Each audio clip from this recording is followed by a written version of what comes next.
isang bansa sa malayong silangan, upirang ngalan perlas ng silanganan. Ang kagandahan nito ay walang katulad, pinto, pilak, bulaklak ay namumukadkad. Bangon upir, bangon tayo ay yaahon sa mga dayuhang umalipin noong unang panahon. Tumindig ka, gulat ang iyong mga mata, panahon na sabi ng abayahawa. Okay, hello po sa ating lahat at mapagpalang araw, hapon o gabi lahat ng mga nakikinig po sa atin, lalo na yung mga sumusubaybay sa ating channel. Tayo po ay magpapatuloy sa ating sayan at sana po yung ating mga nakakapanood ng videos na ito, kung mayroon po kayong mga katanungan, paki-sulat na lang po, paki-message po sa mga comment section para matalakay po namin sa mga susunod na pagtalakay. So sa oras na ito, tayo po ay magpapatuloy sa ating pong pagtalakay sa unang aklat ng mga hari. Okay. Unang aklat ng mga hari, Kabanata 8. Ang pagdadala ng kaba ng tipan sa templo. Nang pinapunta ni Solomon ang mga pinuno ng Israel, ang mga pinuno ng mga tribo at ang mga pinuno ng angkan ng mga Israelita sa Jerusalem upang dalhin ang kaba ng tipan ni Yahweh mula sa Zion, ang lungsod ni David. Siguro tanggalin na natin yung pinapunta lang, yung first word. Kasi parang bitin siya incomplete sentence. Ni Solomon, Pinapunta. NG. Pinapunta ni Solomon ang mga pinuno. Wala na yung ang. Okay, verse 2. Ang lahat ng Israelita ay nagtipon kay Solomon sa panahon ng kapistahan sa buwan ng Etanim, ang ikapitong buwan. Etanim ay ikapitong buwan. So, 3 ang ating kapistahan sa ikapitong buwan, Paglilinaw. Pinagdiwang ang pagtatalaga ng templo ni Solomon sa panahon ng Feast of Tabernacles sa ikapitong buwan ng Etanim. 2 Chronicles chapter 7 verse 8 to 10. So, Feast of Tabernacles pa. Siguro in gathering tong yung first day of Feast of Tabernacles, kasi 7 days yung first day is in gathering. Doon nag-aalay lahat ng mga kalalakihan. Ay kasama ang nag-aalay ng pangatlong Ibig sabihin, itong Etanim, ito yung in gathering. Baka siguro. Ano ba yung sinasabi ni dyan? Kaya ng buwan buwan ng Etanim. Ikapitong buwan. Baka yung Etanim ay Feast of Tabernacle or whatever, in gathering, wala yung natin. Kasi hindi ito ang ang Hebrew word para sa buwan sa ikapitong buwan. Kaya ikapitong buwan kasi ang tawag doon ay Tishri. So siguro Etanim is in gathering yan, no? Oo. In gathering na Okay.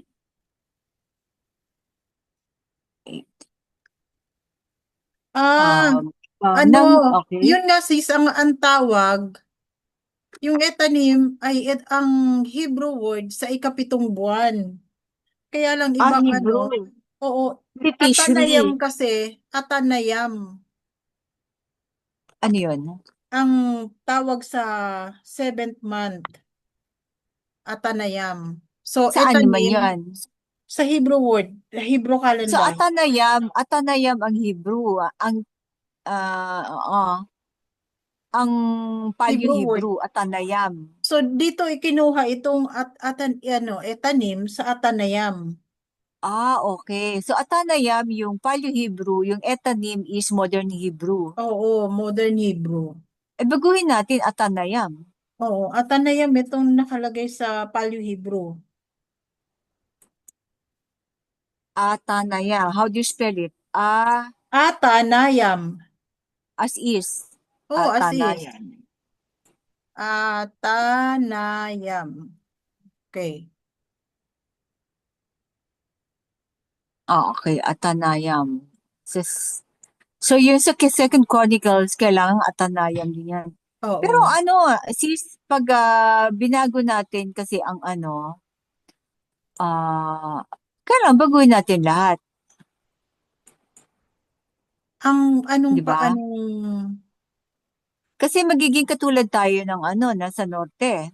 yun Lagyan lang. na lang natin to ng Atanayam, open close parenthesis.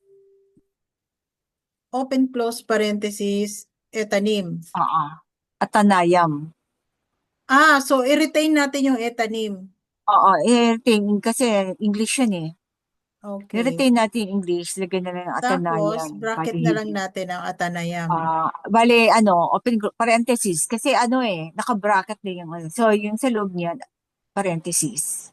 Okay.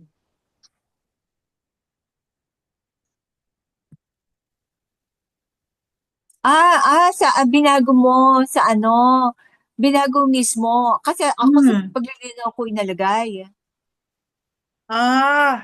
Dito mismo sa kasi yan ang unang word na nagpapakita ng Buwan ng etanim or oo, atanaya. Sige, o sige. Lagyan natin. Atanayam. Sige, lagyan ko rin. Lagyan ko rin dyan. Oo. Bracket.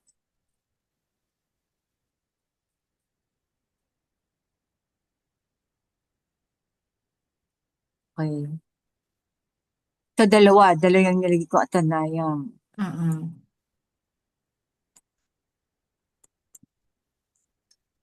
Okay? Verse 3. Nang dumating ang lahat ng nakatatanda ng Israel, kinuha ng mga saserdote ang kaban ng tipan, pati ang toldang tipanan, at lahat ng banal na kasangkapang naroon. So nasa to kasi, yung toldang tipanan nasa lungsod ni David na to, di ba? Inakyat ito ng mga saserdote at levita at si Solomon at ang buong Israel na nagtipon sa harapan ng kaban ng tipan.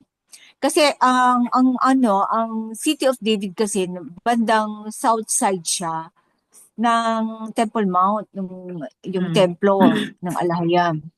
So, inakyat nila yon. Naghain sila ng napakaraming tupa at baka na hindi na mabilang. Dinala ng mga saserdote ang kaban ng tipan ni Yahweh sa kinalalagyan nito sa dakong kabanal-banalan. At inilagay ito sa ilalim ng mga pakpak ng mga kerubin. Ibinuka ang mga pakpak ng mga kerubin sa ibabaw ng kaban ng tipan at tinakpan nito ang kaban at ang mga pingga nito. So na movable pala yung pakpak, Mm. Ang mga pingga ay napakahaba, kaya't ang mga dulo nito ay makikita mula sa dakong banal na sa harapan ng santuaryo. Ngunit hindi ito makikita mula sa labas. Napakahaba daw ng pingga, yung pagbuhat eh. At nanatili pa rin ang mga ito hanggang sa panahon ng pagsusulat nito. Wala nang laman ang kaban kundi ang 2 tapyas ng bato na inilagay ni Moses sa Horeb na makipagtipan si Yahweh sa mga Israelita pagkatapos nilang lumabas sa Egypt. So, yun lang talaga ang laman, yung 2 tapyas ng bato. Paglilinaw, tanging ang 2 tapyas ng kautusan ang nasa loob ng kaban. Tingnan din ang Exodus 16 verses 33 to 34, 2 Chronicles 5 verse 10, mga Hebreo 9 verse 4. Okay. Verse 10. Nang lumabas ang mga saserdote mula sa dakong kabanal-banalan, nilukuban ng ulap ang templo ni Yahweh. So nagkaroon ng ulap. At hindi na magawa ng mga saserdote ang kanilang paglilingkod dahil sa ulap. Sapagkat napuno ng kaluwalhatian ni Yahweh ang kanyang templo.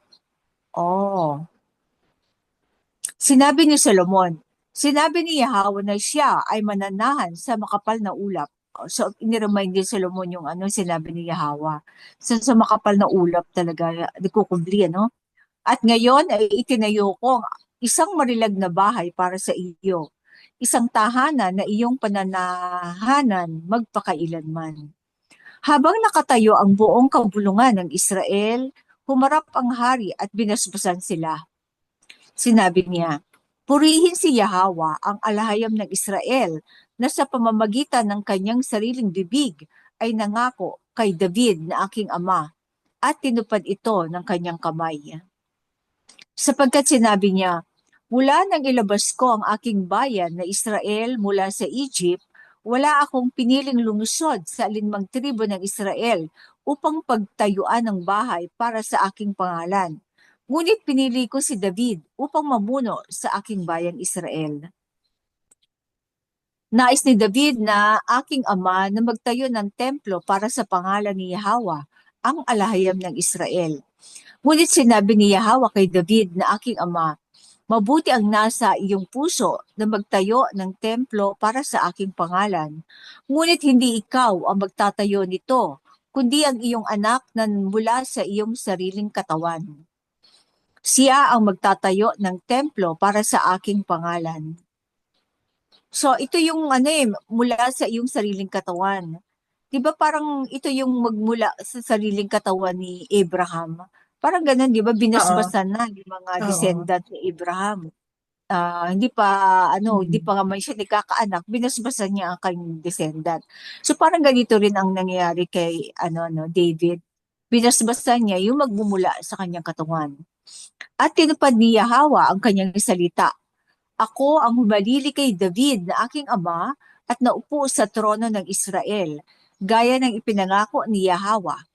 At itinayo ko ang templong ito para sa pangalan ni Yahweh, ang alahayam ng Israel. At doon ko inilagay ang kaban ng walang hanggang tipan ni Yahweh na kanyang ginawa sa ating mga ninuno noong sila ay inilabas niya mula sa Egypt. So, tanda pa nila, no? Siguro sa mga saling, sa, word of mouth, no? Ang panalangin ni Solomon sa pagtatalaga.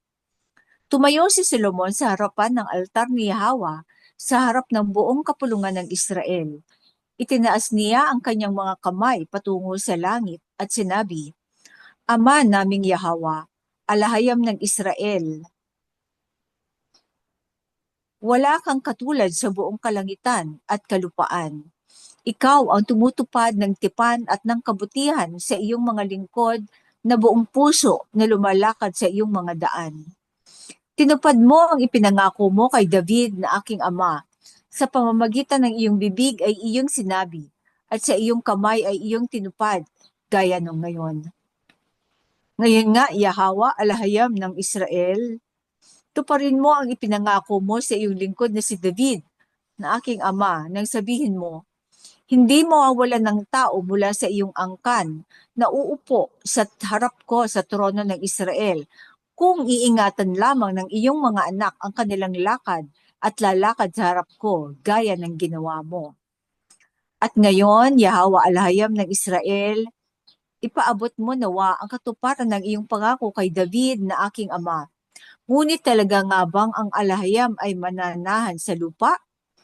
Narito ang kalangitang higit sa lahat ng kalangitan ay hindi ka kayang isilid. Gaano pa kaya itong templong aking itinayo? Gayunman, pakinggan mo ang panalangin ng iyong lingkod at ang kanyang pagmamakaawa, O Yahweh, aking alahayam. Dinggin mo ang daing at panalangin na iniaangat ng iyong lingkod sa iyong harapan ngayon. Nawa ang iyong mga mata ay nakatuon sa templong ito araw at gabi, sa lugar na sinabi mo na doon mananahan ng iyong pangalan. At pakinggan mo ang panalangin ng iyong lingkod na ipapanalangin sa dakong ito. Dinggin mo ang daing ng iyong lingkod at ng iyong bayang Israel kapag sila ay manalangin sa dakong ito. Pakinggan mo sa kalangitan, sa iyong tahanan, at patawarin mo sila. Kapag nagkasala ang isang tao laban sa kanyang kapwa at pinilit siyang manumpa sa harap ng iyong altar sa templong ito, Pakinggan mo mula sa langit at humatol ka sa pagitan ng iyong mga lingkod. Parusahan ang may sala at ilapat sa kanya ang ginawa niyang kasamaan. O, no? At bigyan katarungan ang matuwid ayon sa kanyang katuwiran. Kapag ang iyong bayang Israel ay natalo ng kanilang mga kaaway dahil sa kanilang pagkakasala sa iyo, at kung sila ay manumbalik sa iyo at ipahayag ang iyong pangalan, at sila ay manalangin at humingi ng awa sa templong ito, pakinggan mo mula sa langit at patawarin mo ang kasalanan ng iyong bayang Israel at ibalik mo sila sa lupaing ibinigay mo sa kanilang mga ninuno. Okay. Kapag ang langit ay isinara at walang ulan dahil sa kanilang mga kasalanan sa iyo, at kung sila ay manalangin sa dakong ito at purihin ang iyong pangalan at talikuran ang kanilang kasamaan, pakinggan mo sila mula sa langit at patawarin mo ang kasalanan ng iyong mga lingkod at ng iyong bayang Israel. Turuan mo silang lumakad sa tamang daan at bigyan mo ng ulan ang lupain na ibinigay mo sa iyong bayan bilang mana.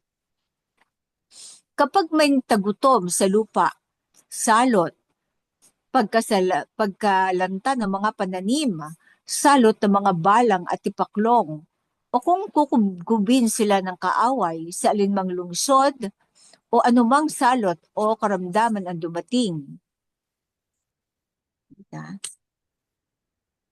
Anumang panalangin o pagmamakaawa ng sinuman sa iyong bayang Israel, kapag nalaman ng bawat isa ang salot sa kanyang sariling puso at iniunat ang kanyang mga kamay sa templong ito, pakinggan mo sila mula sa langit, ang iyong tahanan at patawarin mo.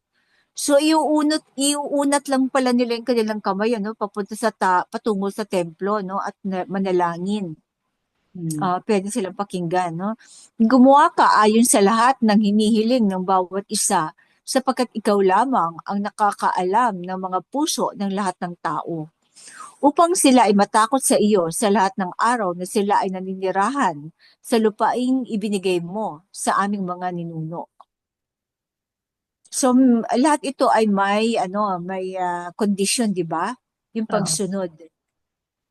At saka talagang pinapakita ang salot at kahirapan ay resulta ng pagsuway. Consequence ng kanilang disobedience. Oo. So talagang ewan ko kung may explain ng physics, o science, pero ganun eh. Ganun ang nangyari sa Israel, no? Verse 41. Tungkol naman sa mga dayuhan mula sa malalayong lupain na nakabalita ng iyong dakilang pangalan, ng iyong makapangyarihang kamay at nakaunat na bisig. Kapag sila ay pumarito at nanalangin sa templong ito, pakinggan mo mula sa langit, iyong tahanan, at gawin mo ang hinihiling ng dayuhan upang makilala ng lahat ng bansa sa mundo ang iyong pangalan at matakot sa iyo at malaman na ang templong ito na aking itinayo ay nagdadala ng iyong pangalan. So, dito pala nag-umpisa yung mga ang tawag doon? Yung aliyah, yung pumupunta sa templo para yung pupunta ng Ano nga ba? Hindi, yung pagpunta ng Israel, ano bang aliyah. Pero yung ginagawa mo ko doon, pupunta sa mga sa mga simbahan, yung mga namamanata para mahilingin. parang Doon, visitation, church visitation? hindi. May isa pa. May isa pa yung yung mga Panata? oo, yung parang ganun, pupunta sa isang templo dahil alam nila na may doon. Anyway, pag naalala ko yun. Kapag ang iyong bayang Israel ay makikipaglaban sa kanilang mga kaaway, Ano yun, sis? adoration daw. Adoration? Visita Iglesia. Hindi, oo, bro. yun nga. Baka nga doon. Hindi bisita iglesia. Pag Holy Week lang yun eh. Yung yung the act na pupunta ka nga doon sa isang templo para may term doon eh. Pag may hinihiling ka. Ano nga yun? Panata nga yun. Oo, parang gano'n. Anyway, pag naalala ko, sabihin ko, ah, Yun lang kasi ang naalala namin sis eh. Bisita oo, iglesia, ito. Kasi panata. parang, oo, ganito. Pero kasi ito, iisa lang yung templo sa buong mundo na inano, na, na ganito, di ba? Nag, ano, Marites, Na, may pwede oo. rin. Pumunta ka na yun. oo. Pumunta ka ng Naalala ko Cebuano. dati sis, nung nasa Babylonian kami, meron kaming panalangin na may part sa aming panalangin na iuunat namin ang aming mga kamay papunta doon sa Israel. At Sa east, no? Oo. Paano At yun? Bali, unat mo papuntang west kasi nasa west ang Israel. oo, Wala yun naman nga, sa... papuntang west. Hahanapin pa namin kung saan yung ano na yan, saan ka haharap. At doon kami Oo. iuunat namin ang mga kamay namin para sa Israel. Oo. Ewan ko kung anong, ano yun Parang, ah. parang mga Muslim kung nasaan yung kanilang ano, no? Oo. Mm. Kaya Kaya ano, lang kasi that time, siyempre hindi pa tayo na gising sa katotohanan. Ang ipinapanalangin natin ay yung Israel. oo, Yung na mga nakatira iligtas sa sa mga Israel. kalaban. Oo. Yung pala Yung pala kaya pala, no? hindi Basta pala ala, natin, hindi pala at natin saka ang ano, kalahi. oo, at saka ang mga nakakaalam pala ng katotohanan, history talaga, ang nag-ingat ay ang mga Muslim. Alam talaga Oo. nilang history. Kaya pala, buong paligid ng Israel, galit sa kanya. So, isipin Hmm. natin, di ba? Akala Oo. natin grabe yung mga Arabiano, no? Mga Pero, Arab countries. pero yung correction na bago na yun. Sa North na tayo pinapabow down. Oo. Sa North na, oo. Dati, Oo. hanapin mo Salamat tayo East. sa messenger. Oo. Salamat tayo sa messenger Oo, kasi mabuti ano. na lang ngayon. At least alam na natin kahit saan man tayo pumunta. Hahanapin mo Oo. kung nasa ng North. Oo, yung True North. Oo. Kasi hindi natin alam dati, saan kaya tayo haharap kung tayo'y manalangin, di ba? Mm-mm. At least ngayon Ah, malinaw na sa atin. kwento rin naman. Kwento naman ng buhay ni Solomon yan eh. Yan Mm-mm. natin si Solomon. Kaya pala ang sabi ni Santa Claus daw nasa North Pole. Kanya pati North Pole no? Hinijack eh. No? Ginawang Santa Claus. Ginawang factory niya ng mga laruan Ganyan Hmm. ako. Okay, nagaw. Okay, verse 44. Kapag ang iyong bayang Israel ay makikipaglaban sa kanilang mga kaaway sa kung saan mang dako mo sila suguin at nanalangin sa iyong pangalan sa templong ito, pakinggan mo mula sa langit ang kanilang panalangin at pagsusumamo at panatilihin mo ang kanilang katuwiran. O, pati yung katuwiran pwedeng panatilihin yung puso Hmm. kasi pwede yung baguhin ang puso ni Numan. Mm-mm. Kapag sila ay nagkasala laban sa iyo at nagalit ka sa kanila at sila ay binihag ng mga kaaway at kung sila ay magsisi, manalangit at magsabi, nagkasala kami ay nagkamali, gumawa ng kasamaan. At kung sila ay manumbalik sa iyo ng buong puso at kaluluwa at manalangin ng nakaharap sa templong ito na itinayo ko para sa iyong pangalan, pakinggan mo mula sa langit ang kanilang panalangin at pagsusumamo. Panatilihin mo ang kanilang katuwiran at patawarin mo ang kanilang mga kasalanan. So ito ay noong may templo pa. Pero kasi ngayon wala ng templo, kaya north na tayo, di ba? Noon siguro nung panahon nung nila, haharap ka sa templo, parang ginagawa ng mga Muslim noon. Pero ngayon, dahil wala na yung templo sa Jerusalem, defiled na, sa mga Muslim na yun actually, ay sa north tayo mananalangin. Mm. Ah, verse 50. Mahabag ka sa kanila at pagkalooban mo sila ng awa sa paningin ng kanilang mga tagabihag. sapagkat sila ang iyong bayan at iyong mana na iyong inilabas mula sa Egypt, mula sa hurnong bakal ng pagkaalipin. O pag nabihag daw, ano? So itong ginawa ni na Daniel, no, di ba? Maharap sila Oo. sa Israel. Nawa ay maging bukas ang iyong mga mata at tainga sa pagsusumamo ng iyong lingkod at ng iyong bayang Israel tuwing sila ay tatawag sa iyo, sapagkat pinili mo sila mula sa lahat ng mga bansa upang maging iyong sariling mana, gaya ng iyong sinabi sa pamamagitan ng iyong lingkod na si Moses. Ito, ngayon bumangon ka, Yahawa, aking alahayam, at pumasok ka sa iyong templo, ikaw at ang kaba ng iyong tipan. Nawa ang iyong mga saserdote ay mapuspos ng kabanalan at ang iyong mga tapat ay lumakad sa katuwiran. Yahawa, aming alahayam, huwag mong talikuran ng iyong pinahiran.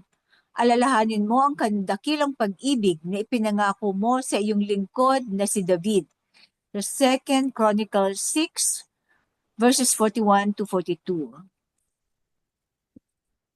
Chronicles.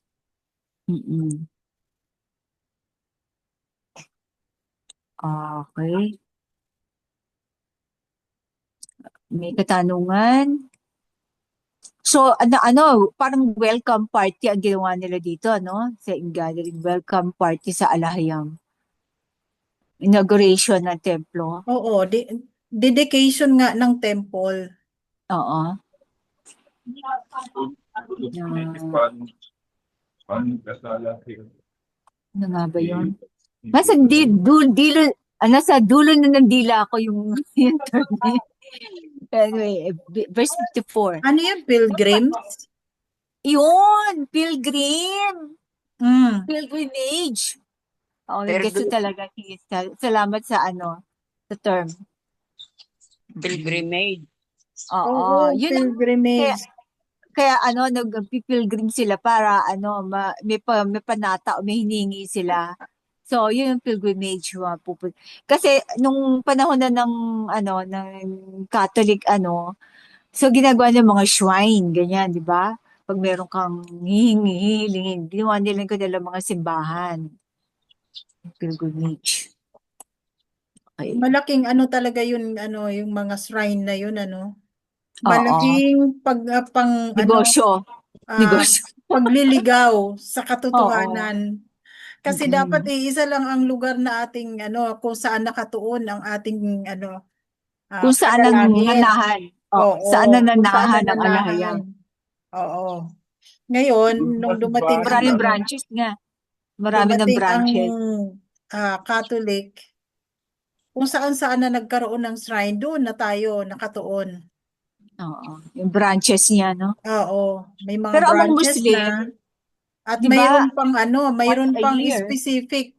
Mayroon pang specific na miracles, 'di ba? Oo, para sa Para para sa sa mga may pilay. sakit, kay kanino 'yon? Sa mga nawawala. Oo, mga ganon. Nawawala ng gamit. Yan. May family, kanya-kanyang may specific na na pagbuntis. miracle. Pag nabuntis. Oo, yung Ay, hindi nako. magkaanak, dito ka kay Oo. pumunta.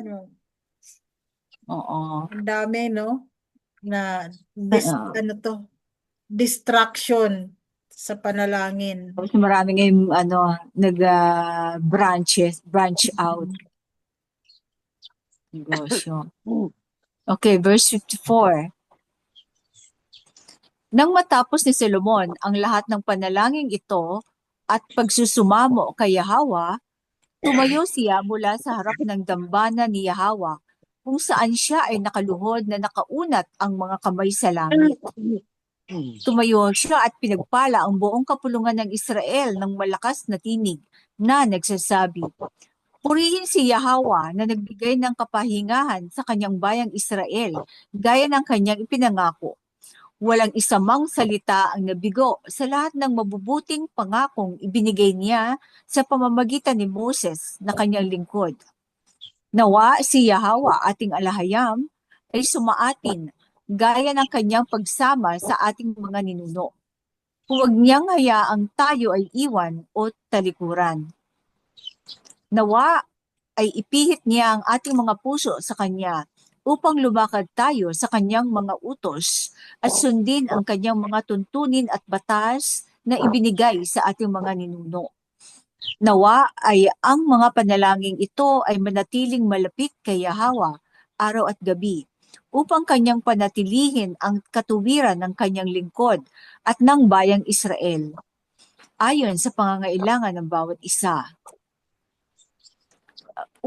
Parang hindi ito nasunod upang kanyang panatilihin ang katuwiran ng kanyang lingkod. Parang hindi yun na no? Ayon sa pangangailangan ng bawat isa. Kasi may free will may free will naman tayo, di ba? Sa Oo. gayon, Sa gayon, makikilala ng lahat ng tao sa mundo na si Yahweh ang alahayam at wala ng iba. At nawa ay maging ganap ang iyong mga puso kay Yahweh upang lumakad sa kanyang mga tuntunin at sundin ang kanyang mga utos, gaya ngayon. Kasi si Solomon mismo ay hindi na napanatili ang kanyang katuwiran eh. Oo. May Sumuway free din will siya sa pa rin kanya sa oo. mga utos ni Yahweh. Siguro yung hindi naman malaya ni Solomon na nagagawa na niya yun. Dahil sa pagmamahal siguro niya sa kanyang kanyang mga kabiyak. O sige, pagbibigyan niya, pinagawa niya ng sariling palasyo, yung anak. Tingin ko nga Cleopatra din ang pangalan nito ng asawa niya. Kasi di ba ang Cleopatra napakarami laging ginagamit ang pangalan na yun sa anak ng paraon.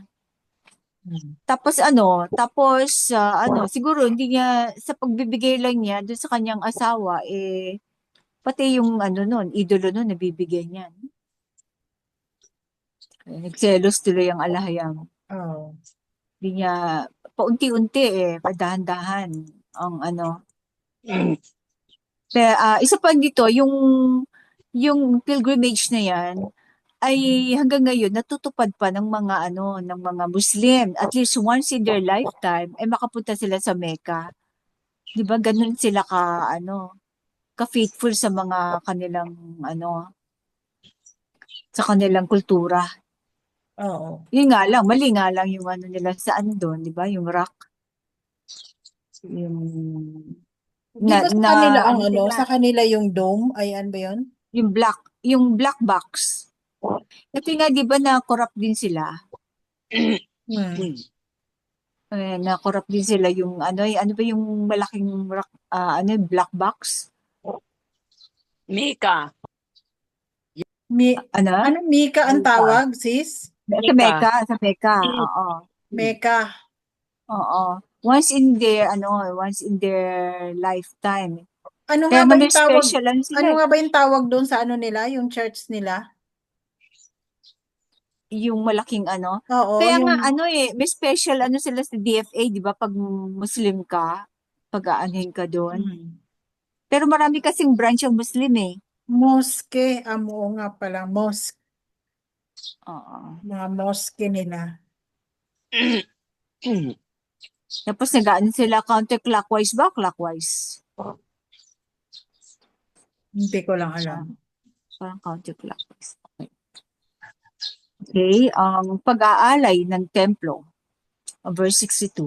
Pagkatapos ng pagtatalaga at panalangin ni Haring Solomon, siya at ang buong Israel ay naghandog ng mga hain kay Yahweh.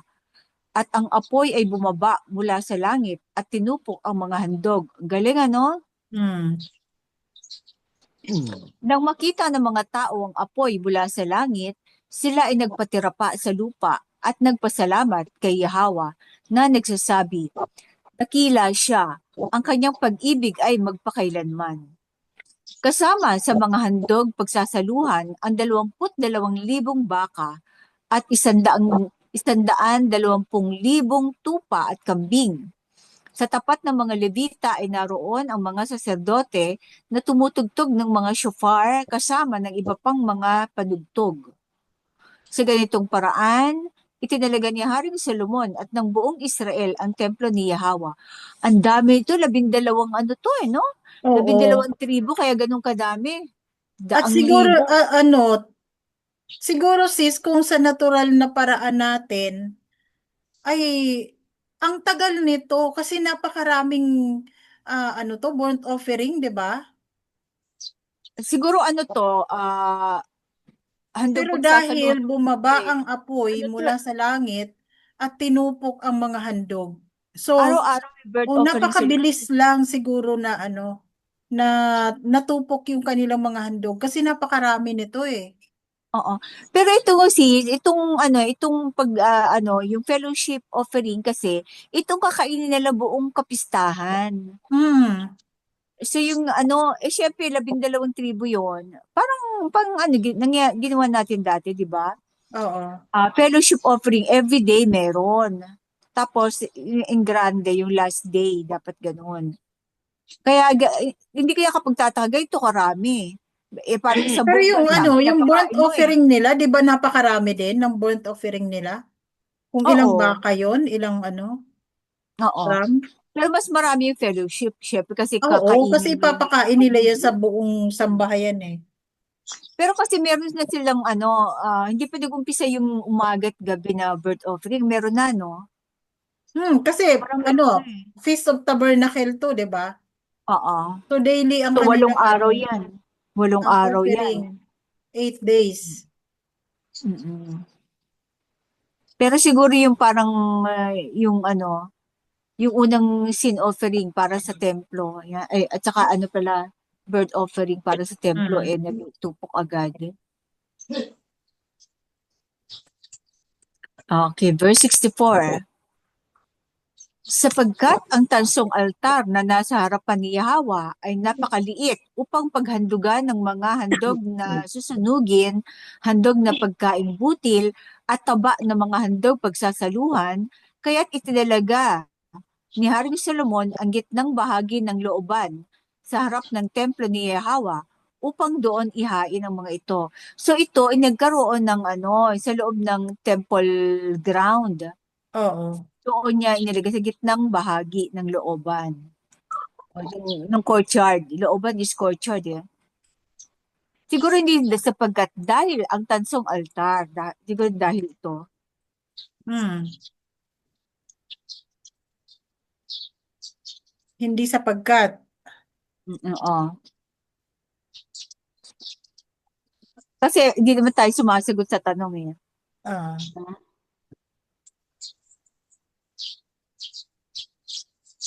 Verse 65. Kaya't inialay ni Haring Solomon ang templo kay Yahwa sa ikawalong araw ng ikapitong buwan. O, 8 araw bago mag Day of Atonement. hmm. Ikapitong buwan, kasama ang buong Israel. So siguro preparation pa lang yung mula sa umpisa, first day, hanggang doon sa 8 days. Bago sila mag-Day of Atonement, preparation lang yun. Sa ika-8 day, ikawalong araw. Di ba mag-ano sila, magpa-fasting tayo, supposed to be ika-9th day, sa gabi, hanggang Hmm. 10th. Okay. Kasama ang buong Israel. Isang napakalaking pagtitipon ng mga tao mula Lebo Hamat hanggang sa wadi ng Egypt. O, tinan mo, ang laking malawak. Yung kabuuan ng mga lupaing binobomba ngayon, no? Ng Hmm. Iran. Ipinagdiwang nila ito sa harapan ni Yahwa, ating Alahayam, sa loob ng 7 araw. At pinalawig pa ng 7 araw para sa kapistahan ng mga tabernakulo. So wala silang Day of Atonement niyan. 7 araw eh. Kasi, di ba, ikawalo plus 7 days is Oo. 15 days. So, another 7 days pa para sa, parang tuloy-tuloy. Nag-umpisa sila 8 day, Oo. So hindi sila nagkaroon ng DOA. Pero bago naman sila nagsimula ng kanilang kapistahan, nagkaroon muna sila ng sin offering, 'di ba? Oo, mga cleansing. Oo, Oo, tingnan natin. nag-cleansing Kasi muna. dapat, siguro special yung taon na to kasi sila, Oo. inauguration ng pag-aalay ng templo, no? Verse 66. Sa sumunod na araw, matapos ang 7 araw na pista ng tabernakulo, sa ika-12 araw na ikapitong buwan, tama ba yon? Oh, Oo, ika-22 tama. days. Pinauwi ni Haring Solomon ang mga tao sa kanilang mga tahanan. Para ito yung extension, ika-8 araw ng Feast of the, no? Times 2, di ba? Plus Ang 1 yan ginawa, eh. oo, ginawa nila times 2. Oo, Nagsimula sila on the 8 days, tapos plus 14 days. oo. Kasi ang Feast of Tabernacle natin, 7, plus yung 1 day kung kailan uwian. Yun yung 22nd day.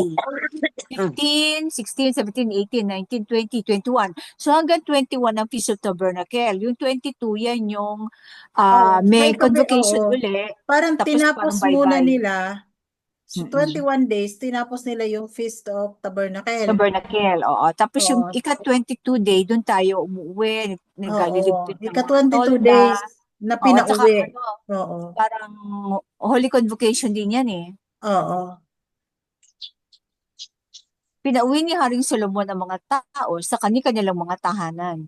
Binasbasan nila ang hari at umuwi na masaya at maligaya ang mga puso dahil sa lahat ng kabutihang ginawa ni Yahweh para sa kanyang lingkod na si David at sa kanyang bayang Israel. So gamit na gamit ang mga tolda nila dito. Oo. Fire. Paglilinaw. Pagkakasunod-sunod. Unang araw, pista ng shofar. Ito parang summarize. Ika-8 araw, pag-aalay ng templo. Ika-9 hanggang ika-10 araw, takip-silim hanggang takip-silim, araw ng pagbabayad sala. Oo, Nag-apply nagkaroon din. Nagkaroon Oo. din sila. Ika-15 araw hanggang ika-21 araw, isang araw, kapistahan ng mga tabernakulo. Pagkatapos sa ika-12 araw, pinauwi ni Haring Solomon ang mga tao. Kaya nagtipon at ipinagdiwang ng mga Israelita ang pag-aalay ng templo, araw ng pagbabayad sala, at kapistahan ng mga tabernakulo. Lahat ng ito ay naganap mula ika-8 hanggang ika-22 ng ika-7 buwan. O lahat naman pala natupad nila. Oo. Dedication ng temple, Pero, oo. Doga, at saka Feast of Kasi Tabernacle. parang ako ang nag-ano nito. Ewan ko lang kung ano ha. Pero ito, kabanata siya. Bakit hindi bakit naka-red? Marker natin yan eh. Noon, Balik hindi, mo na lang. sarili ko Oo. to. Sarili Ay, ko ata ganon? to. Siguro. Kaya pinalitan ko na dito eh. Okay. May katanungan o reaction? Tanong o komento? So, ano lang naman to. Itong paglilinaw to, para hindi lang malito ang mga mambabasa.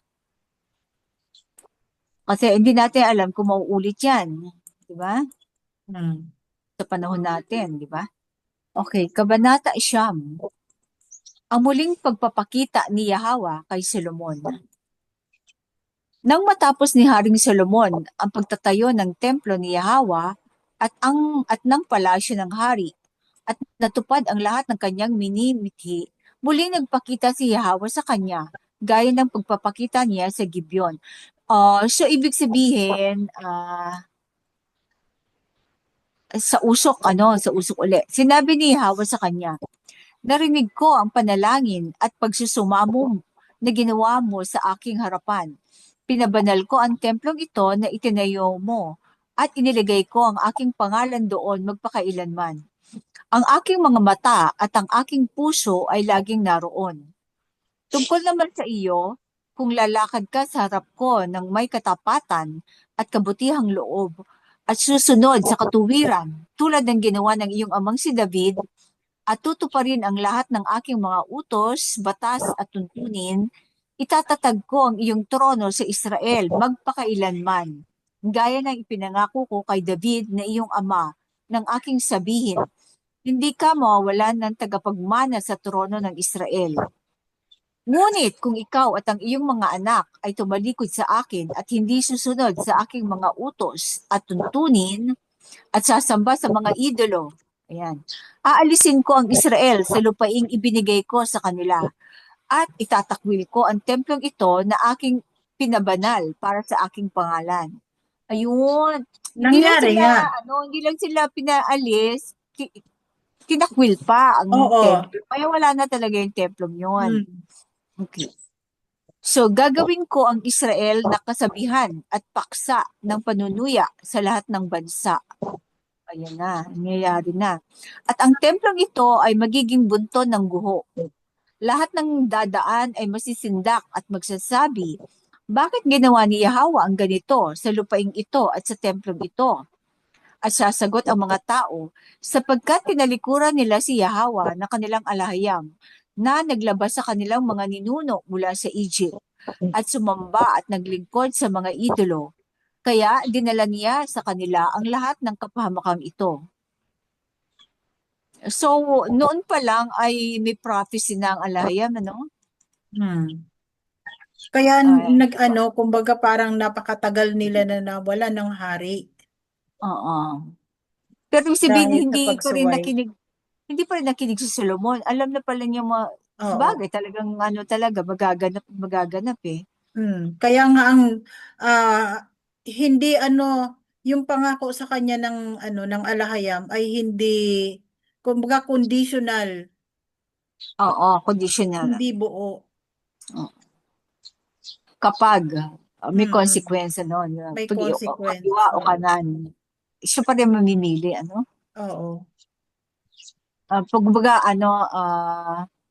yung parallel universe ang tawag doon. Parallel. Iba pang gawa ni Solomon kung saan daang pupunta eh. Pagkalipas ng 20 taon sa panahon ng pagtatayo ni Solomon ng 2 gusali, ang templo ni Hawa at ang palasyo ng hari, ipinagkaloob ni Haring Solomon kay Hiram na hari ng Tyre ang 20 bayan sa Galilee. Ibinigay Oo. bilang kabayaran sa mga punong sedro, punong juniper at ginto na ipinadala nito. Ngunit nang ni Hiram ang mga bayan na ibinigay sa kanya ni Solomon, hindi niya ito nagustuhan. Sinabi niya, anong klaseng mga bayan ang ibinigay mo sa akin, kapatid? At tinawag niya itong lupain ng Kabul, na siyang tawag hanggang sa panahon ng pagsusulat nito. Si Hiram ay nagpadala noon kay Solomon ng 120 talentong ginto. Hindi itong Galilee, 'di ba? Ito yung pinagkalakhan. Kaya nga 'di ba sinabi nila, meron bang mabuting manggagaling sa Galilee? Oo, diyan lumaki ang Misaya sa Galilee. Pero ang Nazareth, Oo, sa Nazareth. Tapos, 'di ba ang Nazareth ay bahagi din niya ng Galilee? oo. Hmm. Ang Bethlehem, doon siya pinanganak, pero Doon siya lumaki siya sa pinanganak. Lumaki siya dito Galilee. sa Oo. Nazareth. Kaya Kaya meron nga, bang kaya nga tinawag siyang Nazareno oo. Kaya nga meron bang Galilean. gagaling Galilee? O meron bang meron bang magandang, 'di ba? Parang Oo. napakaliit na Sa bayan. yata yung prophecy ni Micah? Oo, parang Mayroon bang kung sa atin, mayroon bang mangyayaring maganda sa bayan ng oo, Galilee? parang may maganda bang magmumula Oo. saan? Parang kung sa atin parang Tondo, kumbaga Oo. sobrang mga yung mga mahihirap, mga fishermen ang tao doon. Kumbaga, yun Fishermen. yung pinaka-list sa mga bayan. Oo. Okay, verse 15. Narito ang tala ng sapilitang paggawa na ipinatawag ni Haring Solomon para sa pagtatayo ng templo ni Yahweh, ng kanyang palasyo, ng mga terasa o terraces, ng pader ng Jerusalem at ng Hazor, Megiddo at Gezer. Sapagkat sinakop ni Faraon, hari ng Egypt, ang Gezer, sinunog ito, pinatay ang mga Kanaanite na naninirahan doon at ibinigay ito bilang dote sa kanyang anak na naging asawa ni Solomon. Oh. So yung hari ng Egypt pa, nagbigay ng dote kay Solomon. Hmm. Ah. Ito yata yung napangasawa ni Mikal, isang Egyptian.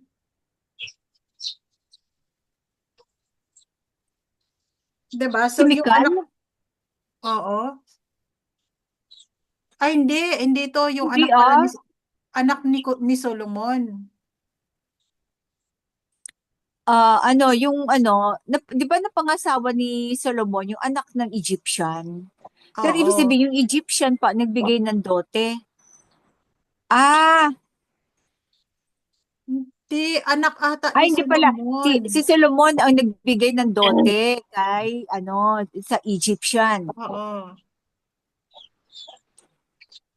Kasi ito, sinakop ng Faraon kasi binigay sa kanya ni Solomon yung lugar na yan, Mm. yung Gezer, para bilang dote dun sa napangasawa niya. Kaya ang Gezer ay napunta sa Egyptian, Mm. sa Faraon, okay.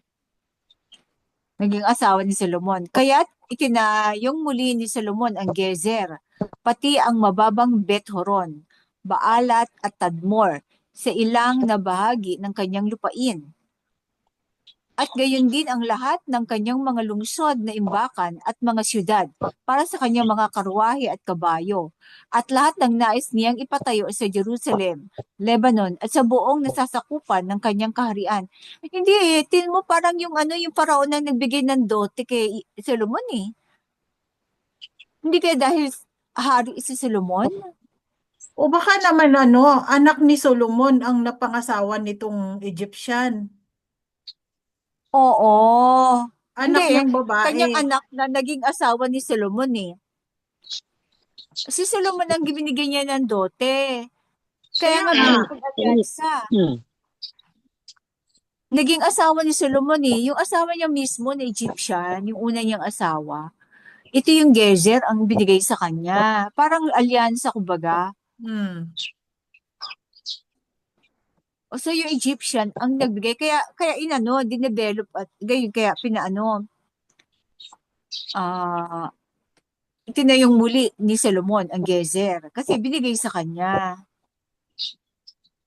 At saka mga Egyptian ang nagpaalis sa mga Kanaanite dito eh. Pwede pala yun. Parang yun ang pagkakaintindi ko ay ganito.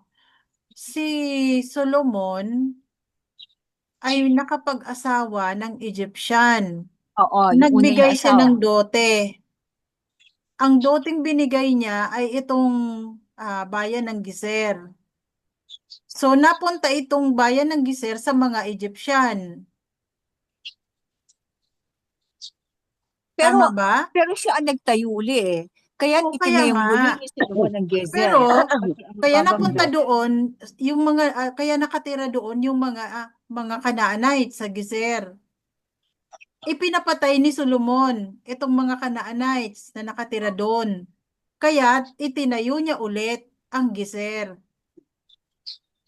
Verse 16, sapagkat Oo. sinakop ni Faraon, hari ng Egypt ang Gezer. Oo, Sinunog yun. ito, pinatay ang mga Canaanite na naninirahan doon. Take note ha, Faraon, at ibinigay ito bilang dote sa kanyang anak na naging asawa ni Solomon. Yun Binigay nga. ito sa kanyang anak. So, ibig sabihin, yung Egyptian ang nagpaalis, nagpalayas, nagsunog, nagpaalis ng mga Canaanite. At ibinigay iyon kay Solomon bilang dote kasama ng kanyang anak.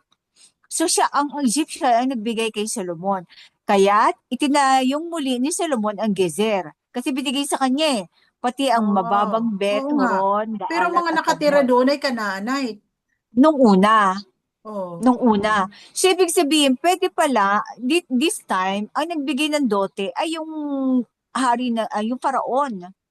Nagbigay ng dote kay Solomon. Siguro dahil mas mataas si Solomon, ano? Parang alyansa. Kasi alam nila Mm. powerful ang Israel. So, kailangan nila makisama. So, pinaka-asawa yung anak niya at nagregalo pa ng lupain. Kaya itinayong muli ni Solomon ang Gezer. Tapos Ito ginawa ang niyang imbakan ng kanyang mga karwahe at kabayo. karwahe.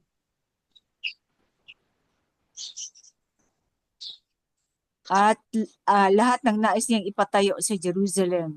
Mm-mm. Yung mga, siguro mga bato, ganyan. So may store, parang ito yung sinasabing store, store cities, storage. Storehouse. Okay, verse 20. May natitira pang mga Canaanite na hindi naitaboy ng mga Israelite. Ang mga Amorite, Hittite, Perizzite, Hivite, at Jebusite. Oh, ang mga ito ay hindi kabilang sa lahi ng Israel. Kaya't ginawang mga alipin ni Haring Solomon ang mga ito upang paglingkuran ang mga Israelita hanggang sa araw ng pagsulat nito. So naging sila forced laborer. Ngunit hindi pinilit ni Solomon ang sinumang Israelita na maging alipin. Sa halip, sila ang naging mandirigma niya, mga opisyal ng pamahalaan, mga kapitan at mga pinuno ng kanyang mga karwahe at mga ngabayo. So, may 550 opisyal na Israelita ang nangangasiwa sa mga Canaanite na alipin sa mga gawain ni Solomon. So, mababalik uli ang ang status na yan. Mga Canaanite ang magiging forced laborer, sabi. Paglilinaw, natupad dito ang sumpa ni Noah kay Canaan. Si Canaan ay magiging alipin ni Shem sa Genesis 9 verse 26. Ngunit dahil sa paglabag ng mga Israelita sa kalaunan, ang ganitong kalagayan ay nabaligtad. Ang mga Israelita ang naging alipin ng mga Canaanite. Gayunman, ipinangako ni Yahweh na ibabalik niya ang kapalaran ng Israel kapag sila ay pumalik sa kautusan. At sa panahong iyon, muling mangyayari ang sumpang ito ni Noah. Ang mga Canaanite ay magiging mga alipin ng mga Shemite. So, yung mga ginawang slave, 'di ba? Slave trade yung tribe of Judah. Ngayon, wala nang exit ang Amerika at Israel sa mga kaganapan sa numpisahan nilang gera. So, pabagsak na yung economy ng buong mundo. Okay, verse 24. Nang dalhin ni Faraon ang kanyang anak mula sa lungsod ni David patungo sa palasyo ni Solomon, ipinatayo ni Solomon ang mga terasa. Ayun.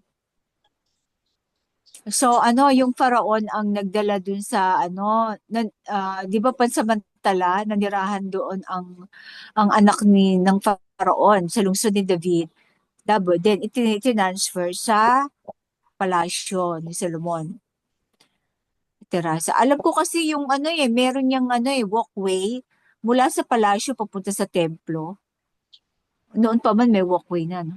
3 beses sa isang taon, nag-aalay si Solomon ng mga handog na susunugin, insenso, at handog pagsasaluhan sa altar ng templo ni Yahweh bilang pagtupad sa kanyang tungkulin. So ano yung 3 beses? Nagpatayo rin si Haring Solomon ng mga barko sa Ezion Geber na malapit sa Elat sa Edom, sa pampang ng dagat na pula. Doon na maging mga barko sa Red Sea. At nagpadala si Hiram ng kanyang mga tauhan na bihasa sa paglalayag upang makasama sa mga tauhan ni Solomon sa kanyang mga barko. Naglayag sila patungong Ophir o Pilipinas at nag-uwi ng 420 talentong ginto. At ito ay ibinigay kay Haring Solomon. Ano nga ba yung talent? Hindi naman tonelada to, no? Hindi. Talentong ginto. Yung parang yan kayamanan, di ba? Hindi, may measurement yan eh. Ang talent natin sa ChatGPT. Para baka akala na gintong boses, talento, gintong Measurement. talento.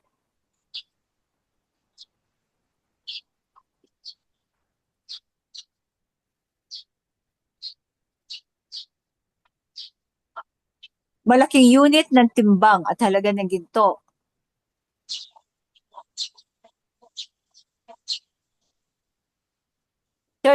Four to 36 kilo. Oo nga. O, 75 pounds. 75 30 to pounds. 35 kilos Oo. ang 34 to timbang. 36 dito kay Chat. Or Ah, 75 pounds. Dito Ang naman dami kay na 30 to 35 kay Diyan. pilot. Sila na bahala na sila magdebate. Yung mga Oo. si ChatGPT at si co-pilot. Hmm. Okay. Then, 420 talentong ginto. At ito ay ibinigay kay Haring Solomon. So, nasa na kaya yan, no? Oo. Ito ata yung ginawang Nasa Ophir. gintong arenola ni Nino. Elpidio. Quirino ba yon? Hindi Gintong, paglilinaw. Ang pangalang Ophir o Pilipinas ay nakatala sa Genesis. Isa itong lupaing sagana sa ginto. Pinangalan sa anak ni Joktan na matapos ang baha ay nagtungo sa silangan kasama sina Havila at Shiba. Sina Ophir, Havila at Shiba ay mga Hebreo, mga apo ni Eber na siyang ninuno ng mga bansang Hebreo. Ang mga Ophirian ay Shemite sapagkat sila ay mula kay Shem, anak ni Noah. Si Shem ang Melchizedek at saserdote ni Yahweh. Ang Shiba at Havila ng silangang Asya ay huwag ipagkamali sa Shiba at Havila ng Afrika na mula kay Ham, anak ni Noah. So ibig sabihin talaga magkamag-anak yung no? Kasi pati mga pangalan, isa yung kay Ham at saka kay Shem, no? Na mga may Shiba at Havila rin sila. Ang impormasyon ito tungkol sa Pilipinas bilang Ophir ay batay sa makabagong pananaliksik na isinaalang-alang ang direksyon at taon ng paglalakbay ng mga barko ni Solomon mula Ezion Geber patungong Silangan o Parvaim upang kumuha ng ginto sa Ophir. At ayon sa koleksyon General de Documentos Relativos a las Islas Filipinas o Tomo 3rd, 1519 to 1522, pages 112 to 138 sa Archivo de Indias sa Espanya, ang dokumento bilang 98 ay nagtuturo kung paano mararating ang Ophir mula Cape of Good Hope patungong India, Burma, Sumatra, Moluccas, Borneo, Sulu, China at Ophir. Ang mga Kanaanite o Spaniards na sumakop sa Ophir ang nagbigay ng pangalang Filipinas bilang parangal sa kolonisador nitong si King Philip ng Spain. Yan ang kaya pa?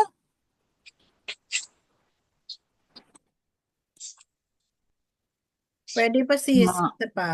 Okay, Kabanata 10. Pag may mga tanong, ba't in lang or mag message yung chat lang. Ang hari ng Shiba ay bumisita kay Haring Solomon. Hari ng Shiba, mga take note, ginawa ng hari ng Shiba. Nang marinig ng hari ng Shiba ang tungkol sa katanyagan ni Haring Solomon at sa kanyang ugnayan kay Yahweh, siya ay naglakbay upang subukin si Solomon ng mahihirap na katanungan. Baka ito yung sinasabi ni nung nasa Sorsogon na hari ng Shiba. Dumating siya sa Jerusalem na may napakalaking karabana. May mga kamelyong may dalang mga espesya, malaking halaga ng ginto at mga mahalagang bato. Nakipag-usap siya kay Haring Solomon tungkol sa lahat ng laman ng kanyang isipan. Hindi ko lang alam kung Shiba ito yung nasa Africa o nasa Ophir, no? Baka yung nasa Ophir. Oo, may mga kamelyong, may dalang mga spices, ginto. Mahalaga. At saan mo makikita yan? Di ba galing lang yan sa Kasi bagay, pareho rin naman pareho din ang Africa, mayaman dito, no? Pero ngayon na lang kasi, ang Africa na ano ng ginto, no? Hmm. Nakipag-usap siya kay Haring Solomon tungkol sa lahat ng laman ng kanyang isipan. Sinagot ni Haring Solomon ang lahat ng kanyang katanungan. Walang anumang bagay na naging mahirap para sa hari na ipaliwanag. Napuno ng pagkamangha ang hari ng Sheba nang marinig niya ang buong karunungan ni Solomon at makita ang palasyong kanyang itinayo. Siyempre, dito mga nipahat lang ang kanilang palasyo dito. Ang pagkain sa kanyang hapag, ang pagkakaayos ng kanyang mga opisyal, ang mga lingkod na may suot na magagarang kasuotan, ang mga tagapaghawak ng saro, at ang mga handog na sinusunog na inihahandog niya sa templo ni Yahweh. Sinabi ng hari ng Sheba kay Solomon, "Tunay nga ang balitang narinig ko sa aking sariling lupain tungkol sa iyong mga gawa at sa iyong karunungan. Subalit hindi ako naniniwala sa balita hanggang hindi ako nakarating at nakita ito ng aking sariling mga mata. At ang totoo, ni kalahati ay hindi na ibalita sa akin sa karunungan at kayamanan, higit ka pa sa mga narinig ko. Napakasaya ng iyong mga tao.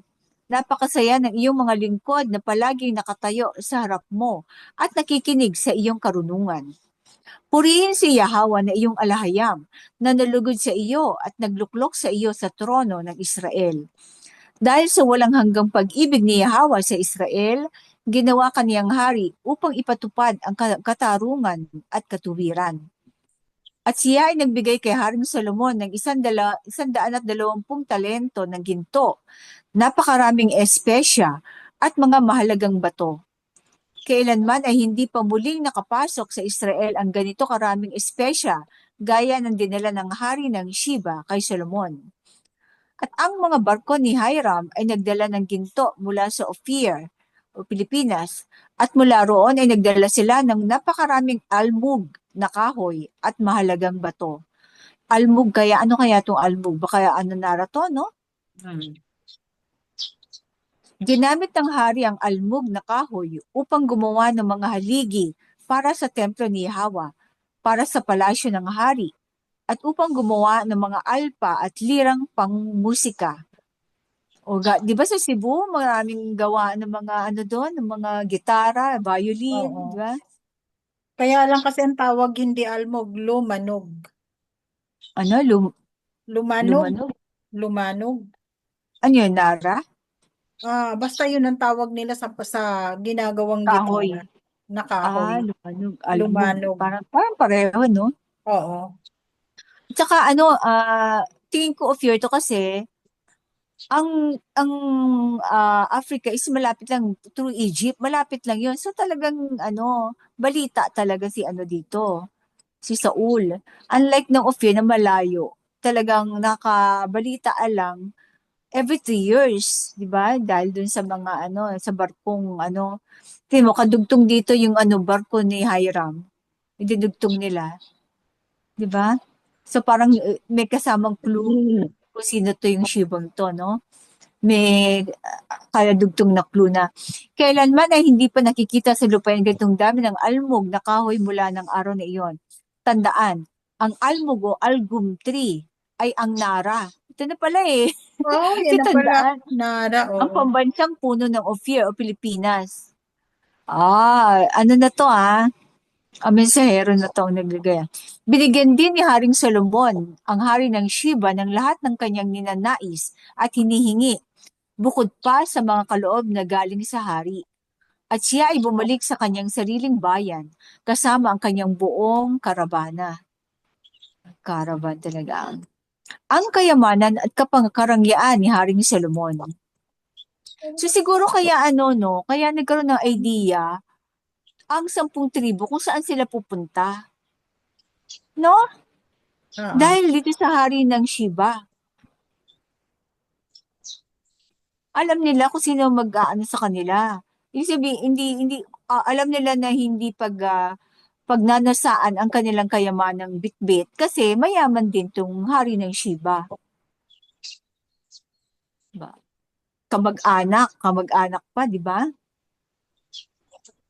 Verse 14. Ang bigat ng ginto na tinatanggap ni Haring Solomon taon-taon ay 666 na talento.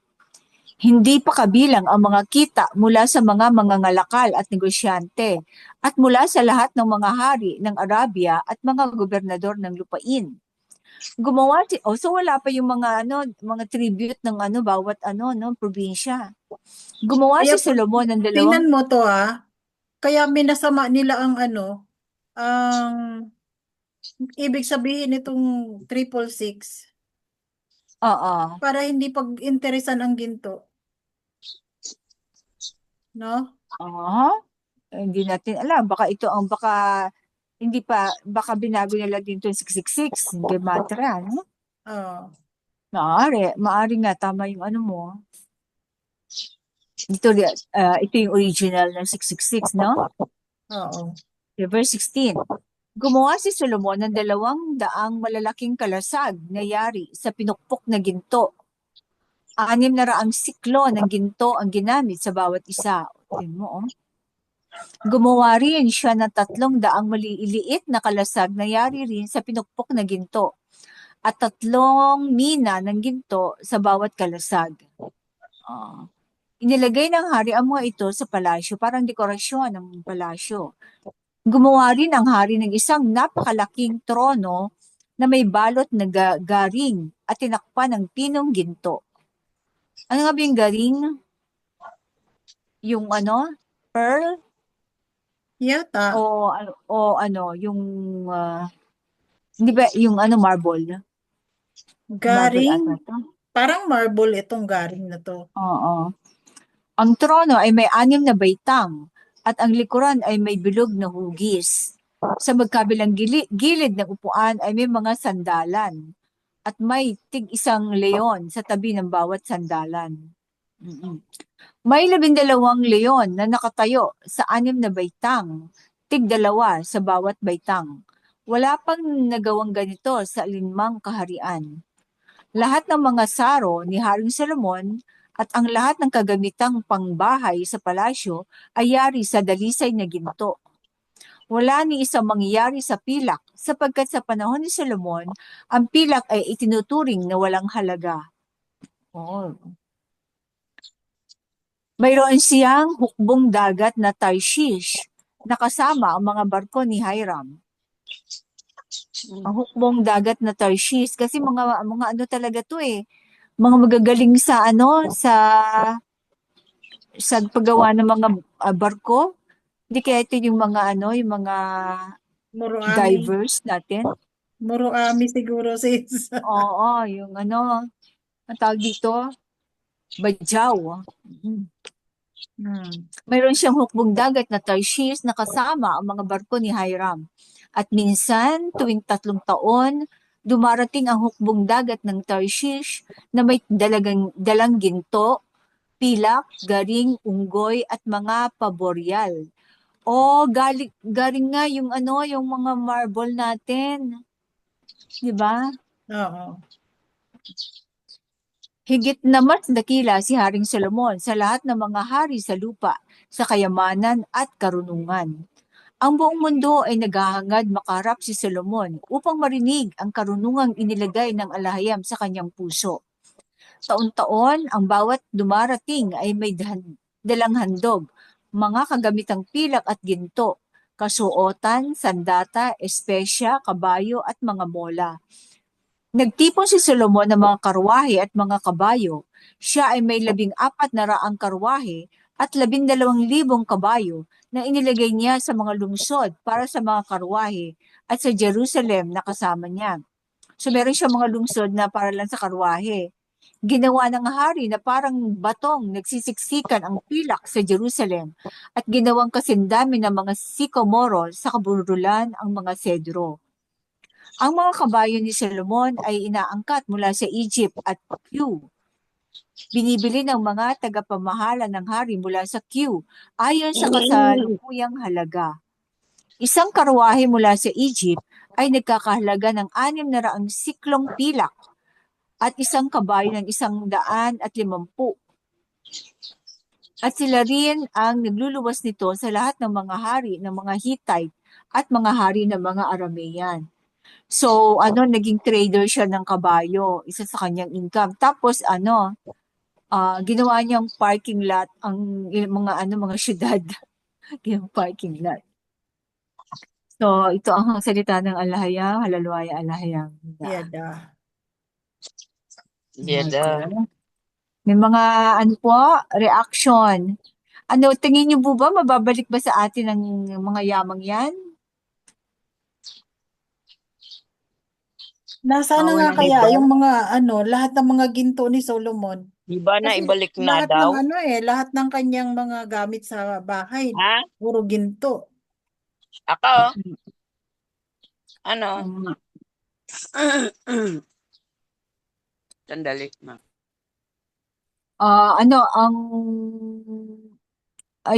Siguro ang dapat tinatanong mo si Bro. Oo nga. Bro, nasan daw ba? Nandiyan po ba? Nawala na si Bro Mario. Bumaba na. Nakatatlong lang tayo pala. Oo, Kaya lang kasi si ang mahaba hahaba nito sis. Masyadong Oo. mahaba. Oo.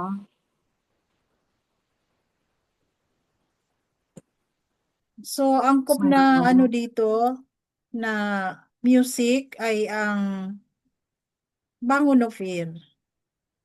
Bangon of Fear. Bangon.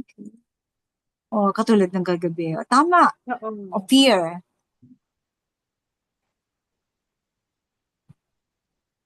So mga kapatid, natin, nasusunod na mga Hanggang kabanata. sa muli mga kapatid. Maraming salamat. Shalom. Be blessed.